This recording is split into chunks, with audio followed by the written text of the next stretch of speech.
Chapter 19. Homecoming to Wilmington. The web development business wasn't paying much, but I was working quite often at Measurement Inc. We were hired as readers. All that was required was at least a 4-year degree. It seemed like this was attracting many people. I doubt that many of them were homeless or had been homeless. Some were at retirement age. It seemed like a place to work for anyone who had nowhere else to go. No clear career trajectory. I saw Bob there. He was the guy who showed up at my home and who was living out of his van. He was quite a character, highly religious and spiritual. He was someone who appeared completely rational and normal, but if you spent any time talking to him, you heard about bizarre spiritual beliefs that even people with schizophrenia did not articulate in such a clear and coherent manner. That being said, his low, soft-spoken, well-articulate voice would soothe me in a hypnotic and peaceful way when I had the opportunity to just listen. Tragically, the $30,000 had dwindled away as if it was not meant to last. I had not even purchased a car. With every cent I'd scraped together from work, I made my way back to Wilmington, driven by a longing that gnawed at me day and night. I took the bus. Initially, I got rooms for a night on the weekend at some of the lower-cost motels in town. I'd rent a bike and go to Wrightsville Beach. The beaches called to me, whispering promises of the belonging I'd known once and still craved so desperately. A sanctuary amidst the simmering trauma, despair, and hopelessness of my existence.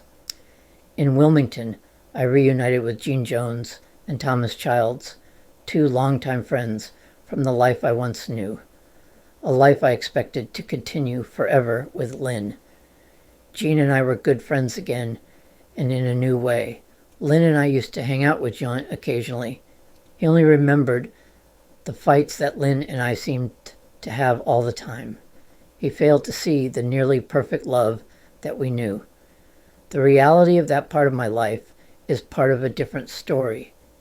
John was given a normal life like the one I had always expected. Like most people, no one had ever pointed a finger at him and falsely accused him of a violent crime. Ironically, when he spoke about having guns to protect his family, I thought about how, with my ultra-pacifist leanings, I had been violently attacked in my own home and then labeled a criminal who couldn't be trusted. Gene wasn't always available when I wanted to come to Wilmington and reconnect with people from the poetry scene, so he helped me to connect with another younger poet named Ryan. He had a couch where I could stay when I wanted to visit the area. I went with Gene to the aquarium at Fort Pierce, south of Wilmington, with his 2 children. He met me for meals here and there. There were a few other regulars to the poetry scene that I befriended. I saw David Capps again. He was cool in every way, but there was something inscrutable about him that made it hard for me to truly connect with him. I had known him since I first moved to Wilmington back in 1992, but not like I knew Gene or Jeff, and definitely not like I knew Thomas. Thomas, in particular, felt like a lifeline, as if the years between us had evaporated. Between meeting Thomas down in Wilmington, we spent hours on the phone, our conversations blazing with the intensity of a friendship rekindled, leaving me warmed for the first time in years by the fierce glow of connection. I ran across Lynn in mid-September 2008, with the summer still a part of life in Wilmington. She had once been a part of my life that I never imagined losing. I could even argue with her, and it never seemed like it would impact the lasting nature of our relationship. With Lynn right there in the same room, I said nothing. Some part of me couldn't speak even to Lynn. This was unimaginable. I could have spoken to Lynn about anything, yet I froze up while standing in the same room with her just a few feet apart, alone in that room, as if someone had hoped or arranged for me to take this opportunity to tell her all my feelings. She had known I was going to be there. I should have told her that for what it was worth, I was still in love with her.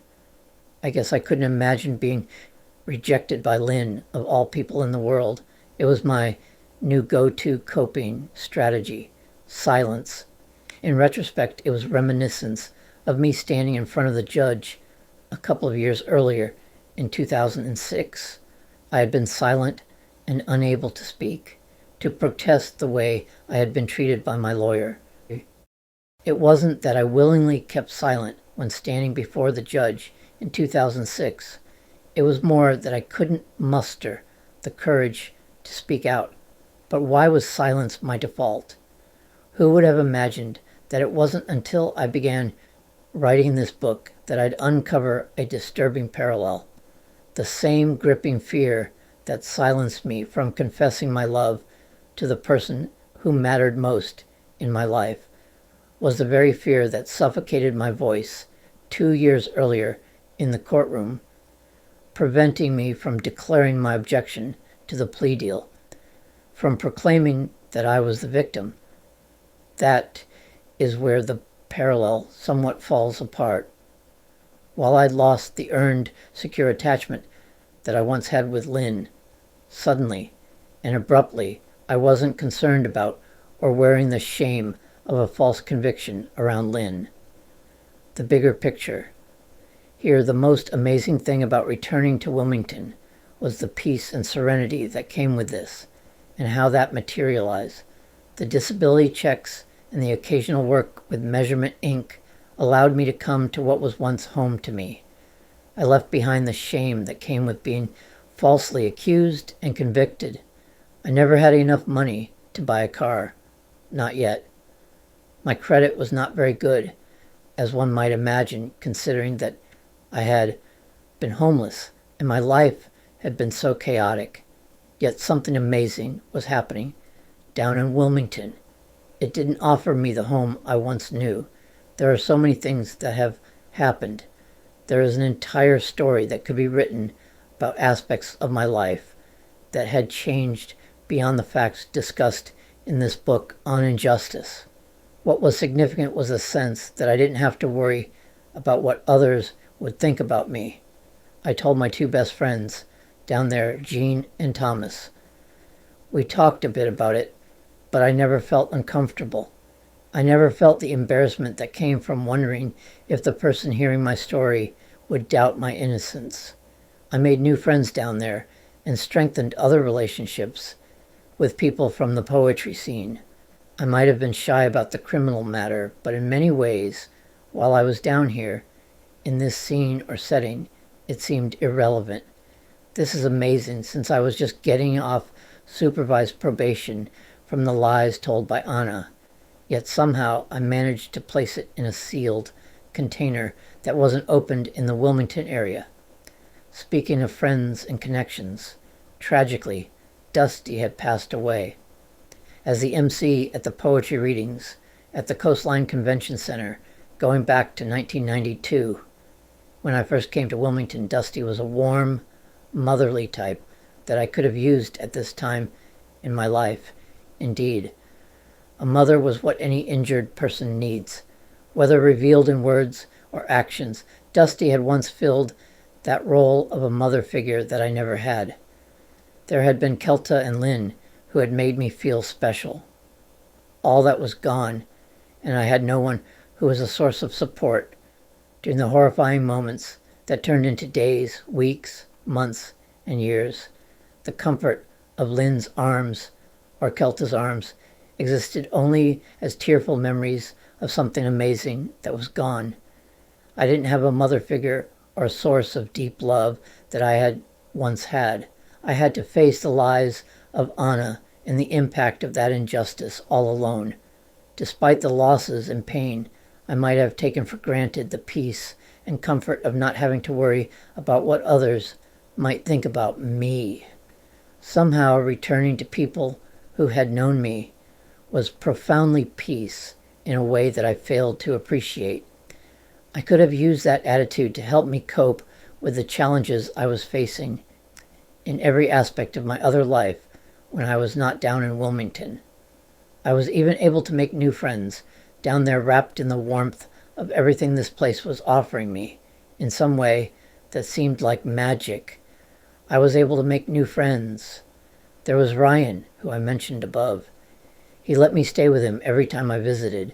I also made friends with Ana Ribeiro from the poetry scene down in Wilmington. So much was missing and could not be recovered from the injustice and what it did to me. Yet the peace of being in this place around people who had come to know me. There was something magical about this. Wilmington was a haven and refuge. I had once been forced to leave the area due to the first injustice I experienced with John F. He had made sure I couldn't work down there, and that had sent me Durham back in 2001. Now I was trying to anchor in positive experiences. This is a term from my training in hypnosis and neuro-linguistic programming. From a cognitive behavioral aspect, I could see how certain beliefs about what people would think about me if they found out about the accusations and conviction. Cognitive behavioral therapy encourages us to challenge our thoughts and to try to find deeper core beliefs that create very negative feelings, anxiety, trauma responses, depression. I had resurrected the poetry magazine that Lynn and I started in 1995. Jean became my new co-editor. We had an event down in Wilmington at a new location for the poets in the area, a wine and coffee bar. I found an outlet in my writing. I wrote a book of poems that was co-authored with Scott Urban, who wrote dark horror poems. I alluded to this book in my earlier discussion of Amanda. In this collaboration with Scott Urban, I created a collection entitled Puncture Wounds. This drew upon the myth of vampires as soulless and without a conscience. Scott's poems were not based on actual experiences. I was casting the actual villains that I met in my life, including but not limited to John F., Anna, not my new friend Anna, but the perpetrator described in this book. I had minimal contact with other sociopaths and psychopaths, and was in fact trying to learn about and understand the thinking of these people, these monsters.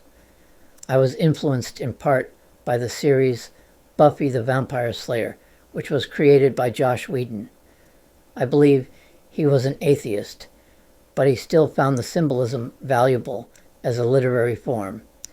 In that series, a vampire lacked a soul, which meant they lacked a conscience and preyed upon others. Writing was a form of therapy and catharsis. As a professional in the field, I have learned that catharsis might not create healing in itself.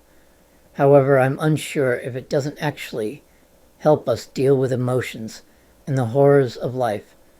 Many of these characters depicted in my poems were responsible for my legal problems and my inability to get justice. Like Joss Whedon, I was becoming an atheist and giving up my faith. Yet I am getting ahead of my story. I was still a Christian during this time period when I was visiting Wilmington up to at least 2010, and for a while after that. Under normal circumstances, I might have been very concerned that I would reveal a dark side of myself with this publication. I had squelched any expression of what might appear to be a dark side to myself, or a delight and fascination for evil or monsters. I was afraid that might make me appear capable of harming someone, as Anna had alleged.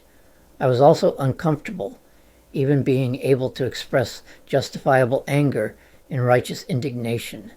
Again, this was related to the overarching concern in life that no one sees me as capable of violence. I suppose the visits to Wilmington and being around people who knew me or were getting to know me gave me a new perspective and lowered my inhibitions. I was temporarily, during those excursions to Wilmington, inside a safer mindset. Being seen and accepted, having a connection, can certainly make a big difference when dealing with profoundly traumatic events. Otherwise, in other situations away from that protective bubble of comfort that I felt when I was visiting Wilmington. A painful scarlet letter had been branded into my psyche, and I didn't want anyone to see me in that way.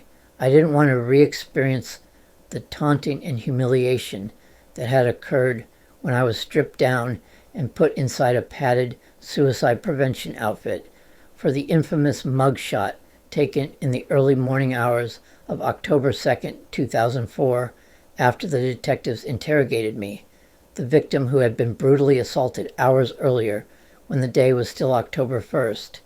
Just for a while, and easily forgotten in time, I had an escape.